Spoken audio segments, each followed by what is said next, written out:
আর ক্ষমা নয় বনু, অনেক হয়েছে। তুই ছোটবেলা থেকে আমার অনেক ক্ষতি করেছিস। আমার সংসারকে বারবার ভেঙে দেওয়ার চেষ্টা করেছিস। শেষ পর্যন্ত ডাক্তারবাবুকে তুই নকল ওষুধ খাইয়ে অসুস্থ করার চেষ্টা করেছিস। এবারে আর কোনো ক্ষমা নয়, এবার তোর বাস জেল হাজতে হবে। হ্যাঁ বন্ধুরা, অনুরাগের ছোঁয়ার আগামী পর্বগুলোতে আমরা এরকমটাই দেখতে চলেছি।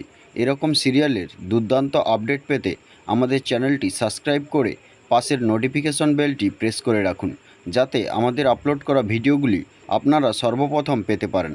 তো চলুন কথা না বাড়িয়ে শুরু করা যাক।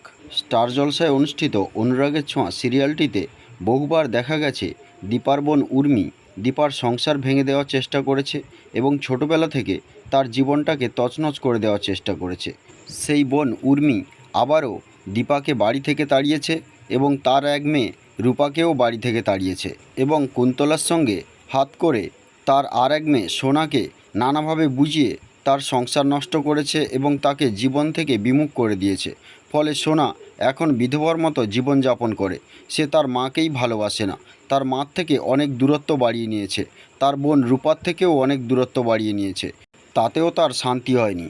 সে এখন ডাক্তারবাবু অর্থাৎ সূর্যকে অসুস্থ করে ধীরে ধীরে মেরে ফেলতে চাইছে, যাতে তাদের সমস্ত সম্পত্তিটা সে এবং কুন্তলা মিলে আত্মসাৎ করতে পারে। তো দীপা সব কিছু জেনে গিয়েছিল, কিন্তু সূর্য এসব জানার পর আরও অসুস্থ হয়ে পড়বে এটা ভেবে দীপা চুপ ছিল। কিন্তু ধীরে ধীরে উর্মি সূর্যকে এমনভাবে অসুস্থ করে দিচ্ছিল যাতে তার মুখ খুলতে বাধ্য হওয়াটা স্বাভাবিক ছিল। তাই দীপা সিদ্ধান্ত নেয় উর্মিকে এবার উচিত শাস্তি দিতে হবে। তাই সে প্রথমে সূর্যকে ঠিক করার সিদ্ধান্ত নেয় এবং ধীরে ধীরে সূর্যের ওষুধ পাল্টে দিয়ে সে সূর্যকে ধীরে ধীরে সুস্থ হওয়ার রাস্তায় নিয়ে আসে। এরপর আসে উর্মিকে শাস্তি দেওয়ার পালা।